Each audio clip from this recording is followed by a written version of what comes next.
तसव्वुर कीजिए कि एक लड़की जो इंसाफ की उम्मीद लेकर अदालत के दरवाजे तक पहुंची, और वही अदालत जिससे उस लड़की को इंसाफ की आखिरी उम्मीद थी, वही अदालत उस मुजरिम को रिहा कर दे।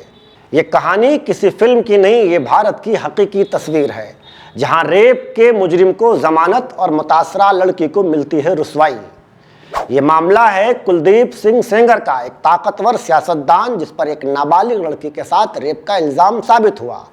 न सिर्फ रेप का इल्ज़ाम साबित हुआ, बल्कि निचली अदालत ने कुलदीप सिंह सेंगर को उम्र कैद की सजा भी सुनाई। अदालत ने कहा कि ताकत का गलत इस्तेमाल हुआ है, धमकियां दी गई, मुतासरा लड़की और ख़ानदान को बर्बाद किया गया। ये कोई आम केस नहीं था, ये ताकत और जुल्म की एक जिंदा मिसाल थी। फिर एक फैसला ऐसा आया जिसने पूरे मुल्क को चौंका दिया।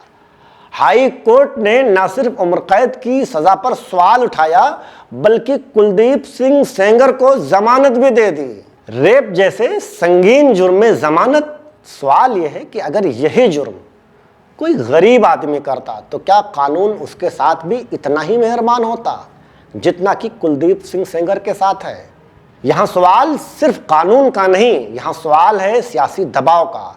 साथ ही उंगलियां इस बात पर भी उठती हैं कि क्या अदालत वाकई आज़ाद है, या फिर ताकतवरों और सियासतदानों के सामने अदालतें भी बेबस हो चुकी हैं।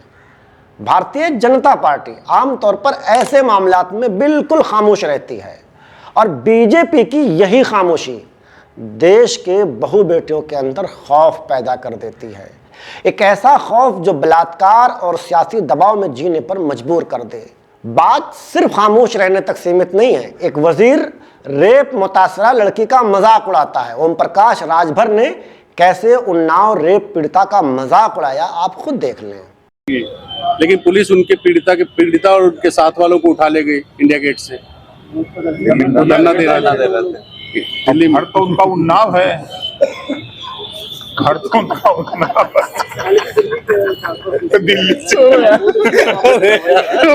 ये सिर्फ एक बयान नहीं, ये हौसला है मुजरिमों के लिए, ये धमकी है पीड़िता और अन्याय के खिलाफ बोलने वालों के लिए। रेप अब मामूल की बात है, ये चेतावनी है भारतीय समाज के लिए। जब एक मंत्री किसी बलात्कारी के हक में बोले तो मुजरिम बेखौफ हो जाते हैं। आज जमानत मिली है एक मुजरिम को, कल इंसाफ से हजारों लड़कियों का एतमाद उठ जाएगा। रेप रिपोर्ट नहीं होगा, पीड़िताएं बोलने से डरेंगी, ताकतवर मजीद ताकतवर हो जाएगा, बहन बेटियां सियासत की रखेल बन जाएंगी। हालिया फैसला सिर्फ एक लड़की की शिकस्त नहीं है, ये पूरे समाज और पूरे निज़ाम, पूरे सिस्टम की हार है।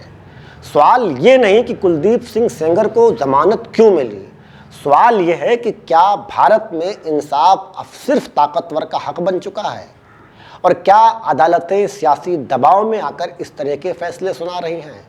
अगर आपको ये नाइंसाफ़ी लगती है तो खामोश मत बैठिए, कमेंट में अपनी राय दीजिए, वीडियो को शेयर कीजिए, सवाल को जिंदा रखें, क्योंकि जुर्म के खिलाफ खामोशी मुजरिमों का सबसे बड़ा हथियार है।